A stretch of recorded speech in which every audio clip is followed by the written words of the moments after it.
Hello, hello, hello. Welcome to Be Bold America. I'm your host, Jill Cody, and I am delighted to have Mike Clancy again with me today to co-host the show.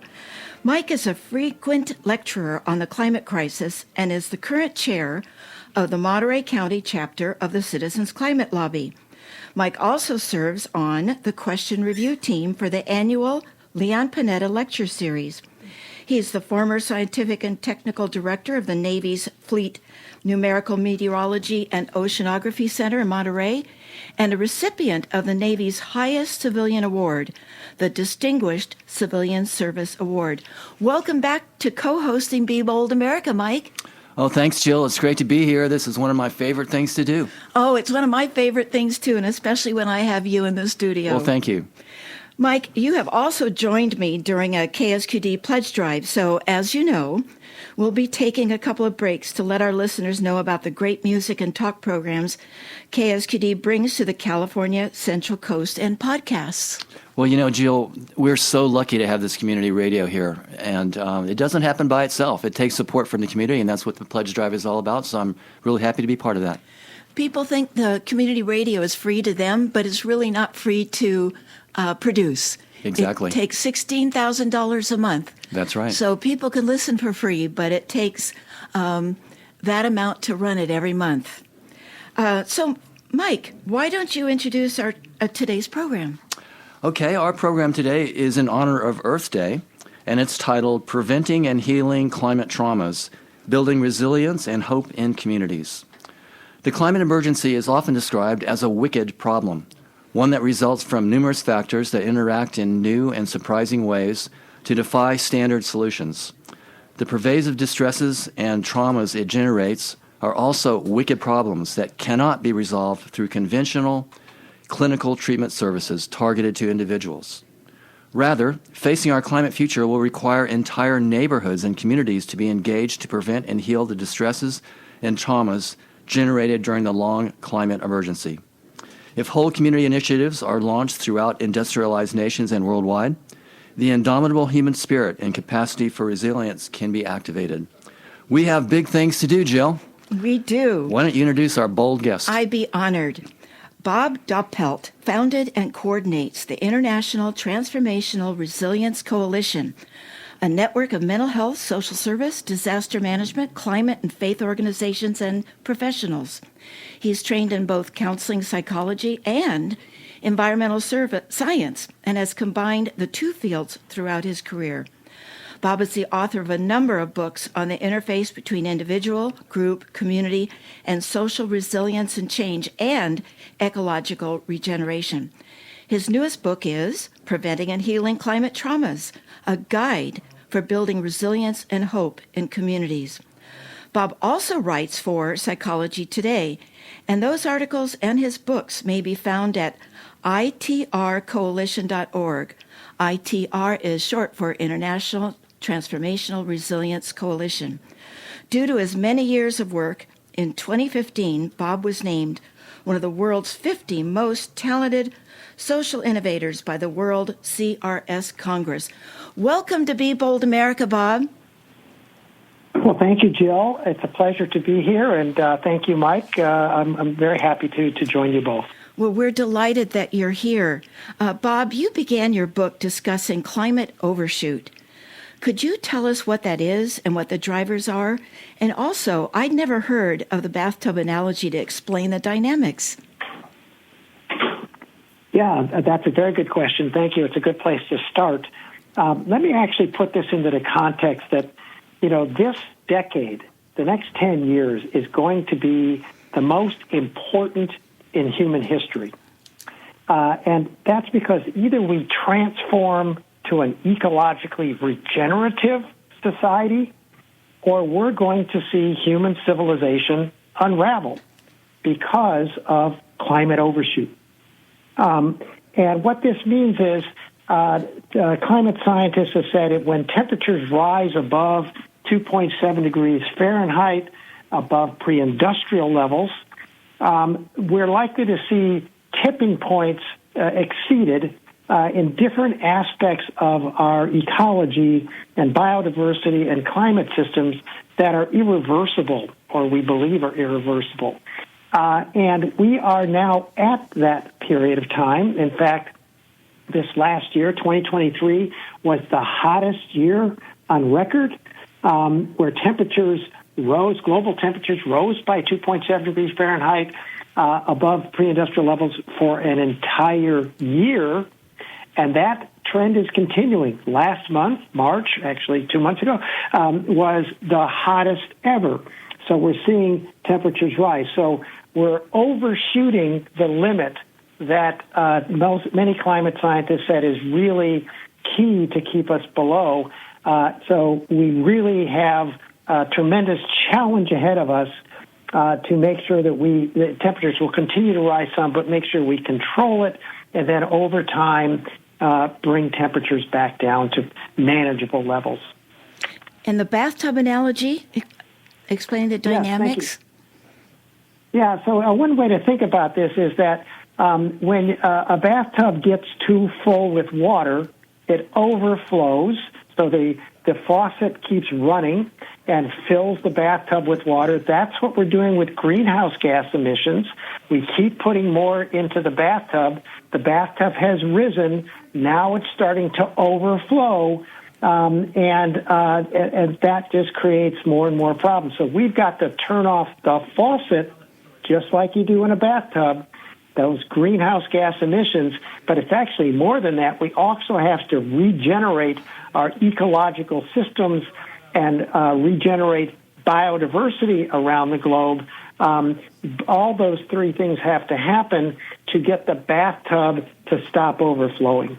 You were just referencing how 2023 was the warmest year on record. Climate scientist Zeke Housefather also called it gobsmackingly bananas. That 2023 was gobsmackingly bananas was his quote. And I like that phrase because we need to point out to people that they hear these statistics, the warmest ever, but when you have a climate scientist use words like that, maybe it will make an impression. Mike, do you have a question? Yeah, absolutely. I mean, that's the thing that's really important to understand. We all have to get our heads around the fact that we are in the midst of the early stages of a civilization-altering event. That's what this climate crisis is. And actually, if you want to be technically correct, it's a climate ecosystem biodiversity crisis, not just a climate crisis, because, again, we're seeing biodiversity and ecosystems degraded. In fact, the World Economic Forum of all groups 2 years ago said biodiversity loss and ecological degradation are two of the 5 most important struggles facing humanity. And that says a lot when the World Economic Forum say that. So we have to really get our heads around this and realize that we have profound changes we have to make, and I'll get into this later, I think, but that includes in the mental health field and how we address these issues. But we have to come to grips with this. We cannot be in denial anymore or in dissociation trying to ignore it, because we are all going to be affected. Civilization-altering effect. I'm going to digress 1 second because I'd like your opinion on this. I edited and contributed to a book called Climate Abandoned. We're on the endangered species list. And I caught a lot of flack from people about saying we were on the endangered species list. And what are your thoughts about that title? I think that's an accurate title. Very good title, actually. I'm glad you came up with that. That's great. Thank you. Good work. Good work. Oh, thank you. Okay. Mike. Yeah, Bob, I really like your comments about eventually we're going to have to cool the Earth back down. And that's certainly true because, as you know, sea level will continue to rise. Even if we stabilize temperature at, say, 2.5 degrees, which I think is where we're going to be going by the end of the century, the sea level is going to continue to rise for many centuries. So we're going to have to cool the Earth back down. And as you know, about 95% of the heat of global warming is being absorbed by the ocean. That's good news because it mitigates the warming around the land and in the atmosphere. But it's bad news in the sense that when future generations try to cool the Earth back down, it's going to be very difficult to do because all that heat that's been stored in the oceans over the years is going to be given back up. And so it's going to be really difficult to do that. Turning to your book, in the book you talk about individual trauma, community trauma, and societal trauma resulting from the climate crisis. This seems like a useful characterization. Can you talk more about that? Yes, thank you. Very good question. And you're absolutely right. Records last year were set for ocean heat, Yes. for sea level rise, for melting of glaciers, for the Antarctic sea ice loss, and this right now happening is a new coral bleaching event. So Yes. we're really facing some really important issues. So what the mental health field has really focused on for the most part is individualized mental health issues, anxiety, depression, post-traumatic stress disorder, complicated grief, and other sorts of things. Those are very real, generated by the climate emergency, because when you have a disaster, a big windstorm, wildfire, heat event, et cetera, people become traumatized and can experience that. But what we're also seeing, so that's the individual traumas, if you will, but what we're also seeing around the world, and my organization works globally, is community traumas where an entire community, like in Hawaii, Lahaina burns down, or an entire community is affected by crime or violence that is activated by people who have lost their ability to control their emotions. And then we're seeing societal traumas as well. The COVID pandemic was a classic societal trauma. It went well beyond just an individual, just one community. It affected everyone. We're seeing these mental health and psychosocial problems affect everyone around the globe. It's really affecting people in middle and lower income countries, and it's affecting people right here in the U.S.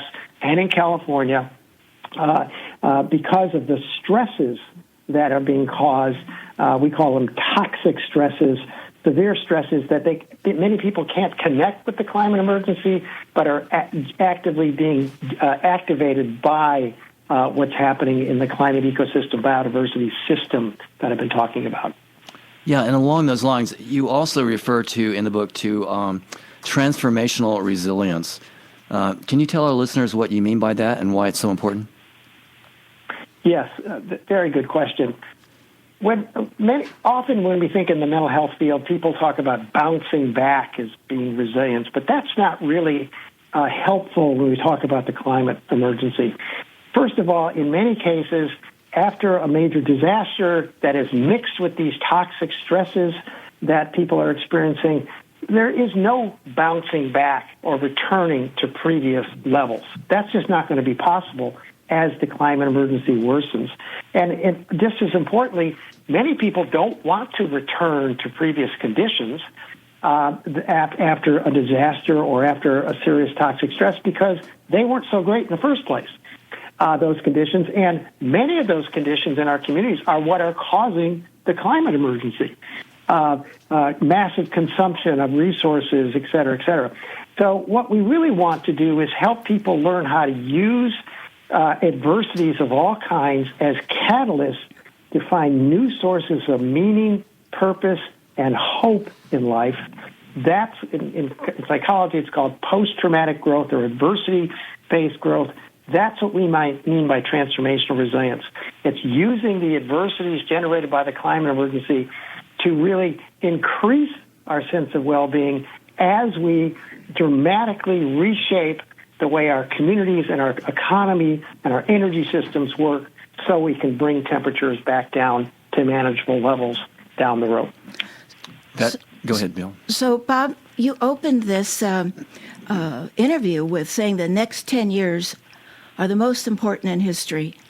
And yet I just recently read a quote by the head of the United Nations climate chief, the climate chief Simon Steele. He said, humanity has only 2 years left to, quote, save the world by making dramatic changes in the way it spews heat-trapping emissions and has even less time to act to get the finances behind such a massive shift. So we have this 2-year statement, 10-year statement, but People hear these things. How do we get neighborhoods and communities organized to not be overwhelmed by hearing these statistics, but motivated and inspired? Yeah, thank you for that. And you're right. I mean, it is very likely to be 2 years. It is within this next period of time that we're going to decide what happens. And by the way, what is happening now, we have to understand, is the result of human choices. We decided how to organize our economy, how to organize our energy systems, and how to organize our communities. So we have to make different decisions. And all of us have to be involved with this. Just relying on changes in technologies, energy technologies delivered by big corporations is obviously not going to do the job. It's important, but that's got to be connected with community level work. So we kicked off a number of years back a 2.5-year, what became a 2.5-year research project. We thought it was going to be 6 months. Had a bunch of grad students involved, and we asked people all over the world, has anybody got an approach that can help prevent and heal the mental health and psychosocial problems generated by ongoing relentless adversities? And it turns out there is an approach that we know how to that can do this. It's called, in the Western world, industrialized countries, it's called a public health approach to mental health. That's different than the individualized clinical psychological approach, clinical treatment approach. And that's what's really necessary. And there are communities using this approach in the U.S. and in many other countries. That's what we need to bring people together. Just very quickly, a public health approach to mental health means you focus on the entire population, so you get entire neighborhoods and communities together in what are normally called resilience coordinating coalitions or councils. And it focuses on prevention first and integrates methods to heal mental health and psychosocial problems with the prevention strategies. And it does so by actively engaging residents in identifying and strengthening what are called protective factors, which means social connections, personal and collective resilience skills, of becoming trauma and resilience informed, and I can explain all this in a second, and many other things that allow the protective factors that allow people to push back against adversities and stresses and find new sources of meaning, purpose, and hope. That's what's needed. It is already happening in many parts of the U.S. and other nations. We have to make this a top national and global priority. So you were going to explain what a resident's protective factor was to engage them? A little bit more on that. Okay. Yeah, a protective factor means factors in the community, assets and strength. This is a strength-based approach, and it means you're engaging residents and identifying strengths that help them push back against adversities and remain healthy. One of the most important, in fact, our research found the most important for the climate emergency is to create social connections and social support systems across geographic, economic, racial, and other boundaries in neighborhoods and communities. You bring people together and help them get to know each other and work together, and that's because your friends and families and neighbors are far more important than emergency responders for the first 3 to 5 days of most disasters, and they're much more important than anybody else in the long run to help people remain healthy. As we've seen, you've seen out there the research and heard about how toxic social isolation and loneliness today are creating mental health problems. This approach overcomes that problem and helps people create that social efficacy in communities. That's one of those protective factors. Let me just give you a couple of examples of communities doing that. Well, we need to take a pledge break. Hold that thought, Bob. Okay. What we've just heard from Bob Doppelt is something you never hear on network news. That's why community radio is just so important. I'm here with Mike Clancy. I'm also here with Howard Feldstein, our KSQD's program director. Howard, how are you today? I'm fine, and I'm happy to be here with you and Mike and Bob, and it's been fascinating to listen to this. And your questions are great. Like, how do we get motivated and not paralyzed with the the degree of the overwhelming nature of the issue. I'm proud of the fact that you've been devoting so much time to this, and so many of our other programs here at K-Squid have been doing so. And there's even another one coming up tonight at 7:30, The Cutting Edge. Tim Fitzmaurice, former mayor of Santa Cruz and one of our board members here and a host as well, he's honoring Earth Day by speaking with Jaslyn Solano, a second-year student at UC Santa Cruz, who's also a member of the Climate Coalition Steering Committee. She talks about climate anxiety among young people, and that anxiety can lead to hopelessness and the decision not to have children, for example. But she has found a positive student-led movement and a determination to fix the future, to heal the earth, and to achieve climate justice. So that's coming up at 7:30. It's another example of what the multifaceted approach we have here. We present Climate One twice a week, every Tuesday morning and Friday afternoon. All part of our focus on this. We have so many other great things, too, to give a break from the heavy stuff, when we have our music shows like we just heard, Border-Free Radio. All of that brought to you on commercial-free K-Squid.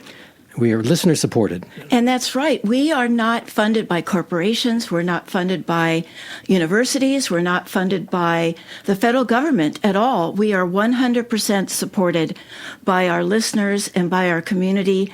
And listeners rely on us because we bring something special to you, and that's the truth. Mm-hmm. A lot of times messages are filtered by who owns a network. And I wanted to mention that I learned on my last show with Betsy Rosenberg that Media Matters did a study and that found that the big networks only spent 1% of their time covering the largest, if it leads issue of our time, the climate emergency. 1% of their time on the networks in 2022. They did this study in 2023. So here we talk about it more than that. Oh, much more. Yeah. Just Climate One alone is in prime time. Your support matters. Again, we have no commercials. This is we're not beholden to any corporations or advertisers. Your support can be made right now at ksqd.org. Again, we're a .org. That means we're a nonprofit. We're not a .com, no commerce. It's all up to you, our listeners, to support K-Squid. Thanks to the many people who have donated, most recent being Steve Carrain and Jeff Thornton and Matilda Rand. They enjoyed the last program, Border-Free Radio, for example. We're asking you to step forward if you have not contributed yet in the last few days to make a contribution now at ksqd.org or give a call, 831-900-5773, and show us that you understand this programming is important to you and that your contribution is required to keep us on the air. $10 a month. I mean, you spend $10 a month on Netflix for an international corporation. Mm-hmm. $10 a month for community radio that's staffed by volunteers. I mean, I think, Howard, there's about 150 something like that. You're one of them. I'm one. Devoted 5 Mike years is now. one. Yes. That, so we would love to hear from you and get a monthly donation of $10 a month would be wonderful. And I think we can... real quick, if you could make that $10 a month or a $100 lump sum, either one, you could get a K-Squid hat or T-shirt or a coffee mug. But the hat and T-shirt are great because people will come up to you in public and you can make new friends. They'll say, what is K-Squid all about? And you can share the love of community radio and the importance of community radio with anyone you meet wearing that hat or that T-shirt. And connected to the California Central Coast. Yes. You are listening to Be Bold America on KSQD 90.7, 89.5, and 89.7 FM. Many voices, one station. Listen globally online from the ksqd.org website. I am Jill Cody, and I'm here with my co-host Mike Clancy. Our topic today is preventing and healing climate traumas, building resilience and hope in communities. And our guest, Bob Doppelt, is the author of Preventing and Healing Climate Traumas, a guide for building resilience and hope in our communities. Bob founded and coordinates the International Transformational Resilience Coalition, a network of mental health, social service, disaster management, climate, and faith organizations and professionals. And to learn more, please visit itrcoalition.org.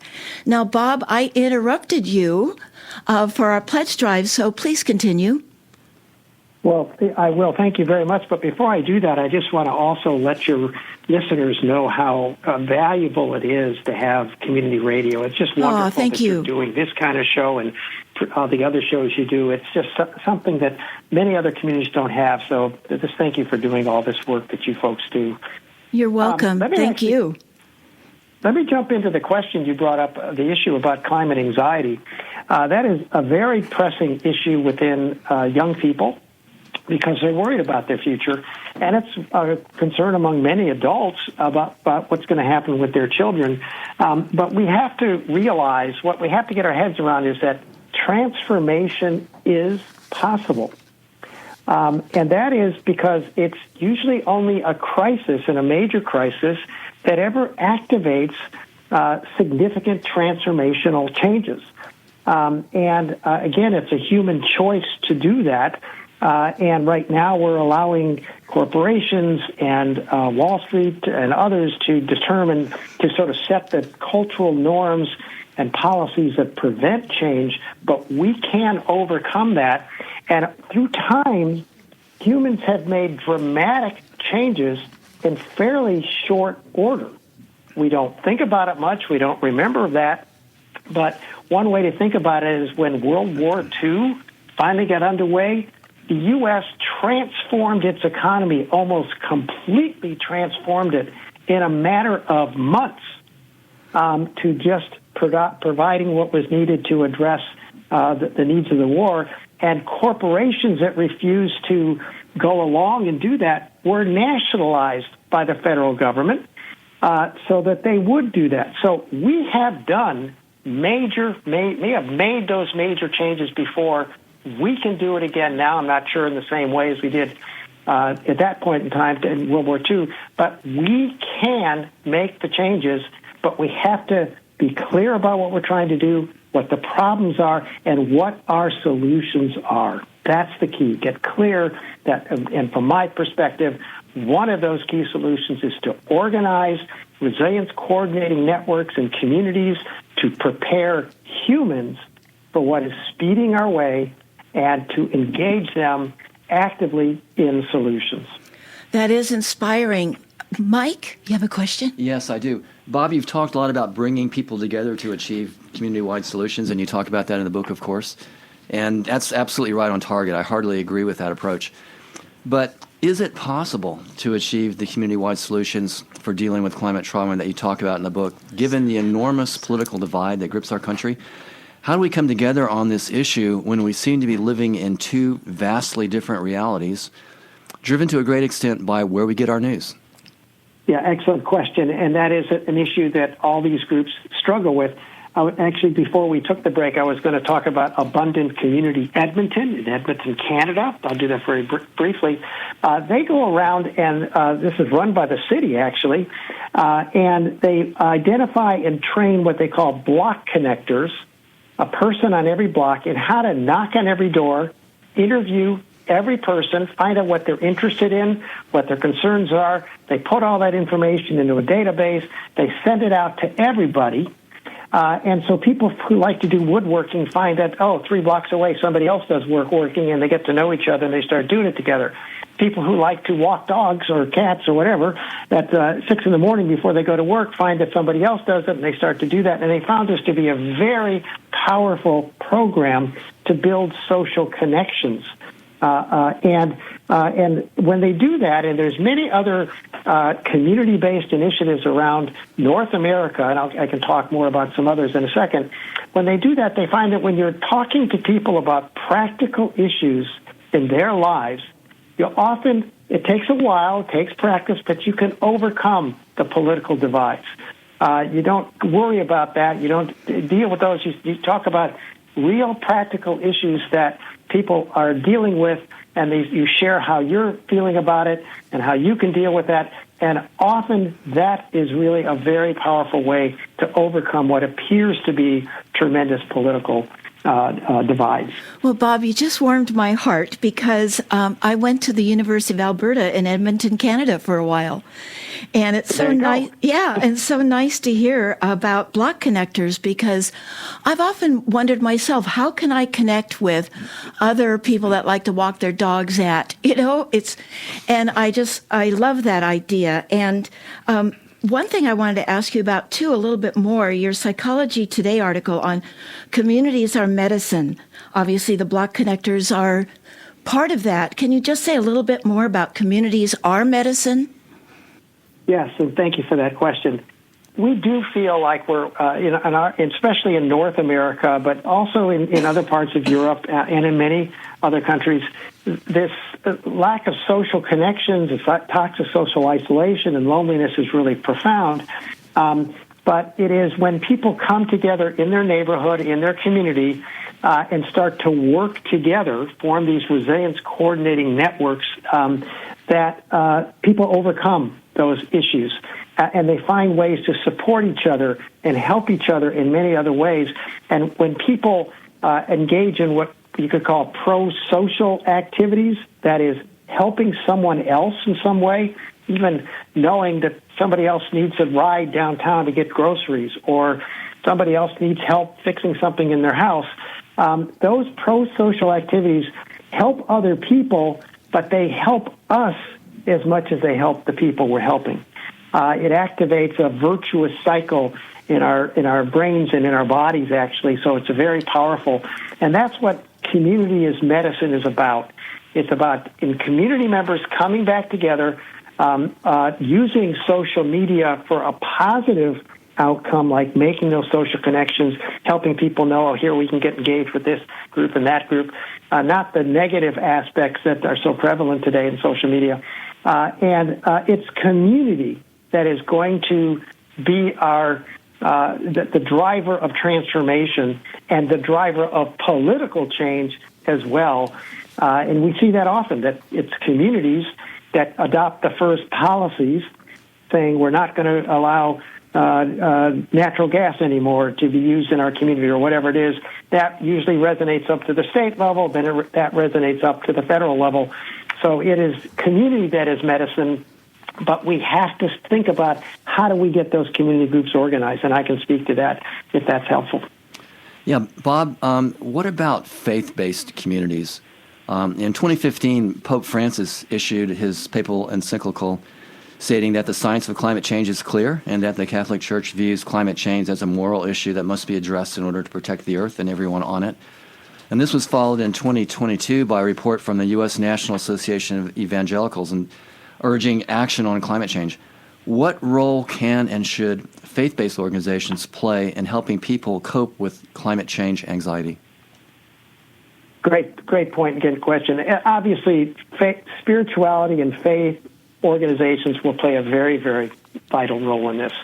But let me back up and take a bigger picture for just a second.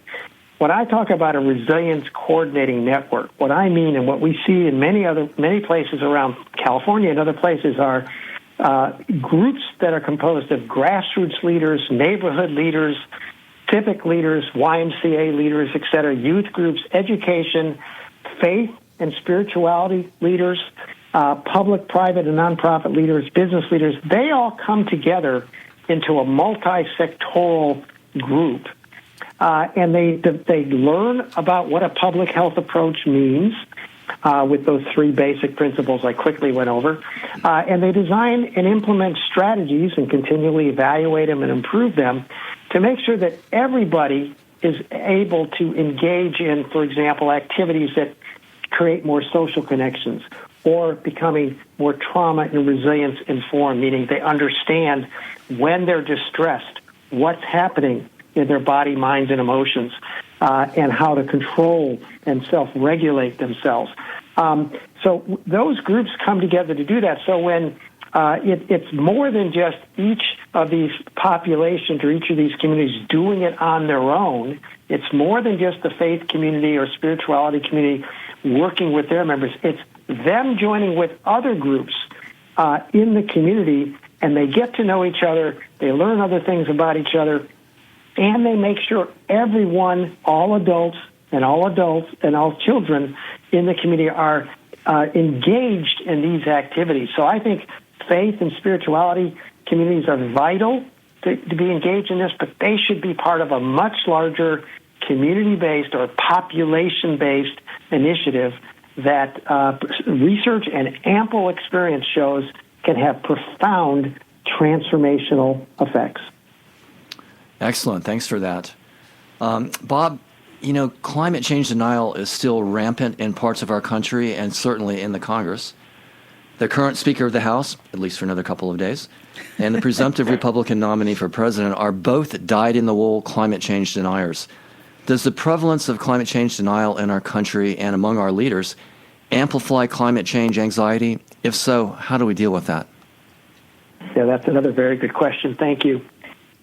There are some people that think that people who are focused on the climate emergency are alarmist. I've been called that often.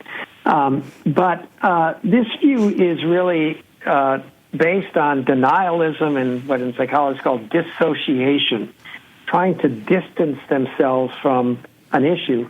And it's not going to stop the climate ecosystem biodiversity crisis that, as I described it. It'll only allow it to grow worse. And it's not really a matter of faith or ideology. The climate emergency is about science and physics. It's very different. But the issue is that people who fear that facing the truth, facing these facts, will undermine the way they viewed the world, their behaviors, their activities, and policies. That's what this is all about. It threatens their world, and it should. It does. It threatens people who are not in denial also, though, because we all are part of this high-consumption system that is really causing the issues.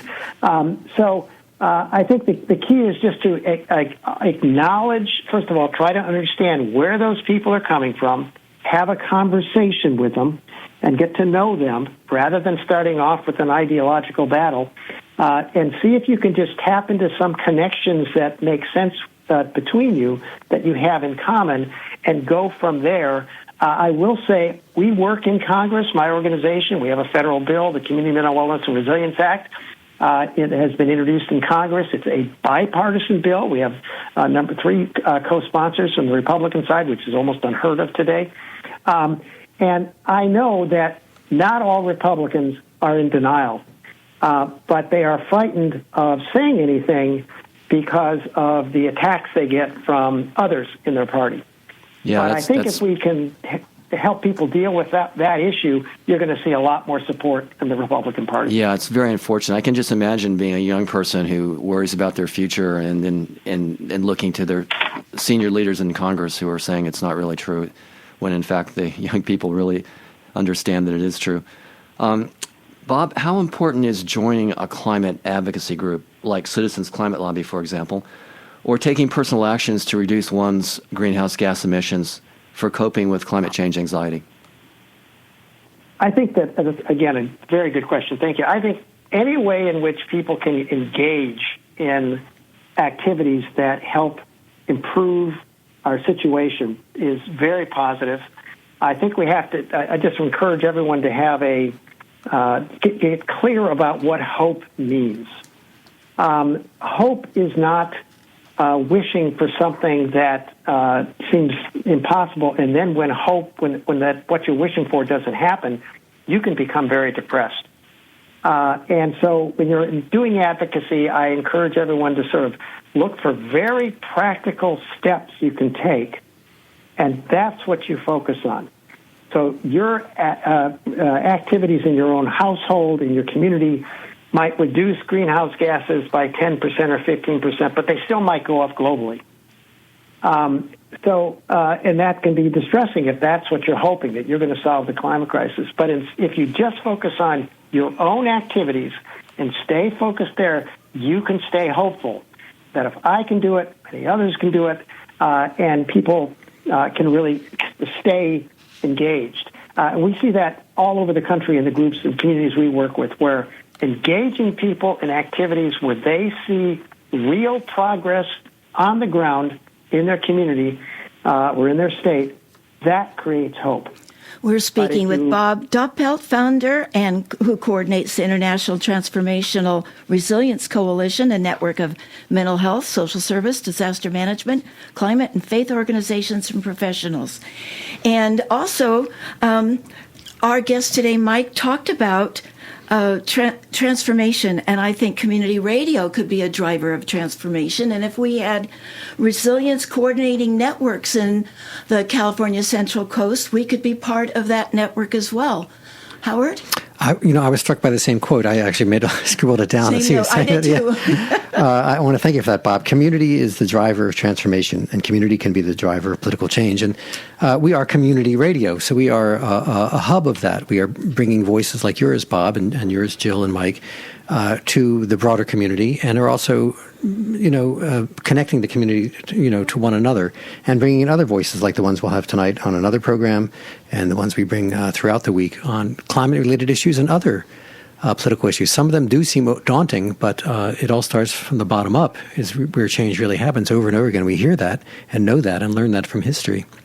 So thanks for reminding us of that, and I do hope our listeners take that to heart and recognize that what they're doing here by listening and participating and appreciating, they're getting something from this program, something of value, and it's important to give back to the community, partly by supporting the station to continue to be the hub and the conduit for you. Well, speaking of getting something for the local community, Mike, you're co-hosting with me today, but just a few weeks ago, you were a guest on Be Bold America talking about a film that you acted in called A Long Road to Tao. And that is a topic that maybe you could briefly explain and make a local connection. Yes, Jill. Yeah, I was here, as you know, along with Michael Allen, the author of the book Tao of Surfing, Finding Depth at Low Tide, on which this movie, A Long Road to Tao, is based on. It's a local story. It's a true story. It played out in the late 80s. It has to do with the AIDS crisis, deep friendship, surfing part of it. A major part of the story plays out in the Monterey Bay area, and our film premiered just a week or two ago at the Las Cruces International Film Festival. And competing with 80 other films, it won the Audience Choice Award and had a tremendous Top award, had a tremendous impact on the audiences. We were just thrilled. And I'm also thrilled to tell you through this wonderful community radio channel that the local premiere is going to happen on Sunday evening, May 19th, at the Lighthouse Cinema and Events Center, 525 Lighthouse Avenue in Pacific Grove. And the movie will show there, and we're going to have a panel discussion afterwards, including the producer, the director, some of the cast. So, great example of what community radio can do for you, can bring these community events to everyone's attention. Well, I also want to point out that KSQD provides a platform for podcasts, and those that donate and sponsor every month help support those podcasts. And two of the people at the Las Cruces, New Mexico Film Festival, came up to you? Yes, I'm so glad I remembered to tell you that. Yeah, two people came up to me and said, "Are you Mike Clancy?" And I said, "Yes." And so they said, "Well, we listened to the podcast on K-Squid, and that's how we learned about the film." And these people live in New Mexico, right? And I thought that was pretty powerful. Yeah. Well, this station is, this program, for example, is available on the podcast continuously.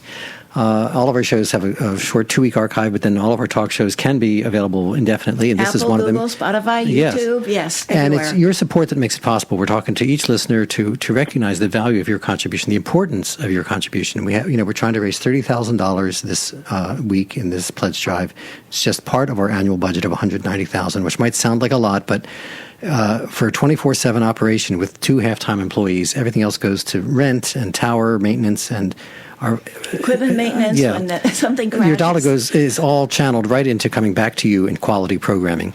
KSQD.org is one way to make your contribution safe, secure, tax deductible, or give us a call, 831-900-5773. I want to say real quick that we have an anonymous donor who contributed $100 in this past during this program.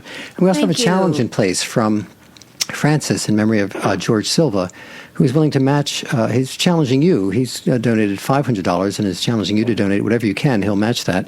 If you could do $500, that would be great. But if you can do $100, like the anonymous person did, you can perhaps take us up on the offer of a hat or a T-shirt or a mug and a bumper sticker. And more importantly, know that your contribution is supporting the programming that you hear and can share with your friends and family and community. Coming back to the word community. So we're going to continue now with this conversation and trust that you'll donate at ksqd.org, or I'll jump up and get the phone at 831-900-5773. And I wanted to give a shout out to those who on the podcast worldwide. There are people that listen to Be Bold America, of course, in the U.S., but also in Germany, Canada, the United Kingdom, France, Algeria, Iran, Brazil. I have listeners around the world, and you too could be sponsors and be connected to the California Central Coast through community radio. Maybe you visited here one time and you had fond memories and you'd like to be involved. Right. We talk about acting locally, and that's very important. And we are talking about community in the sense of neighborhoods and city councils. But community is how you define it. We're all part of a community of listeners, wherever you are, any of those places. And if you're if you identify with K-Squid, then you are certainly eligible part of our community. to be a part of our supporting community. And we invite you to join the other supporters wherever you are. You're a squid, and we invite you to be a contributing squid, supporting squid as well. ksqd.org. Thank you.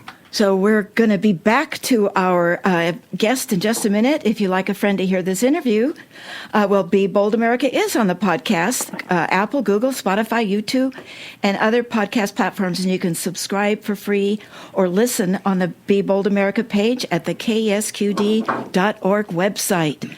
Now, Mike, Yes. I'm sure you have another question. Yeah, Bob, you mentioned science and physics and how important that is, and obviously that's really the key issue here.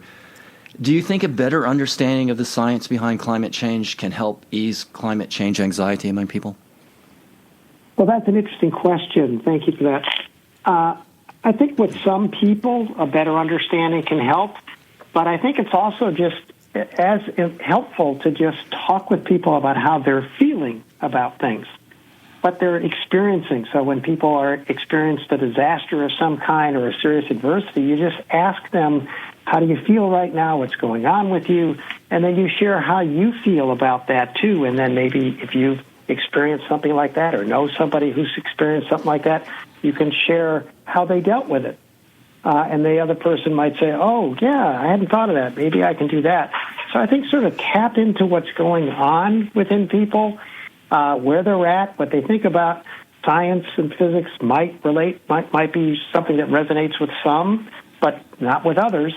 But people do want to connect with others. That we are social creatures, and that's what's to keep in mind. That's why these community resilience coordinating networks are so important. Remember, we're social creatures. We depend on each other for everything in life, for the most part, and tap into those connections with others, and then talk about science and physics with those who want to do that. Good. And kind of along the same lines, do you think a better understanding of the policies and technologies for mitigating climate change can help people better cope with their anxiety about it? In other words, knowing that there are technologies out there that are allowing us to move away from fossil fuels and address this problem? I think the same answer is true for that. Yes, I think by all means it can absolutely help. Understanding those policies and solutions will help. I think, though, helping people understand how they can play a role in the transition and not be harmed by it is just as important. Yes. As many people think this transition means they're going to lose their job or lose their money or lose their home. So helping people deal with those real issues in their lives connected to those solutions is really important. Yeah, I totally agree with you on that. Where would you rank climate anxiety experienced by the average American compared with anxiety over other issues, such as the future of the economy, the survival of our democracy, the ability of the world to feed an ever-growing population, and even the looming possibility of widespread war or even global nuclear war? Well, I think it depends on who it is you're talking about. For some people, it's the top priority, especially for young people who understand and have learned about climate science in high school or college. And for others, it's they can't think about it because they've got other things they've got to attend to. There might be racism. That's one of the things in community groups that we see all the time, that's what they're worried about, being harmed or in some ways being abused. They know the climate emergency is there. They just had a disaster last year or whatever, but they're dealing with these everyday issues. That's what to focus on, and then connect those. If you're working with the folks, help them see the connections between those issues that they're struggling with and worried about, and the climate emergency. Yeah, you mentioned the word racism, and that opens up the whole question of social justice, climate, environmental justice. The classic example is New Orleans in the wake of Hurricane Katrina. The people who were flooded out were the people that lived in the lower Ninth Ward, and those were the poor black people who were basically redlined into that area, and that kind of thing plays out all across many communities, unfortunately. And another example is New York City. Think of Central Park and all the shaded green space there. Now contrast that with Harlem, and tremendous difference in how those two different parts of the city can deal with heat waves. So how does that play into this issue, the issue of social justice? It's vital. It's a centerpiece. In fact, in our research and the work we do with communities, there are 5 core areas that we encourage communities to work on. One is building those social connections, but closely connected with that is making a just transition. And that means that every policy, practice, technology to address the climate emergency can unjustly impact people of color and low-income populations, and the benefits can just go to the wealthier people unless it's very explicit from the get-go that those policies, those technologies have to benefit everybody equally and impact everybody equally, meaning that, there's going to be some transition as we transition away from fossil fuels very quickly to electrify everything with clean, renewable energy. But those impacts have to affect everyone, not just low-income populations, people of color, et cetera.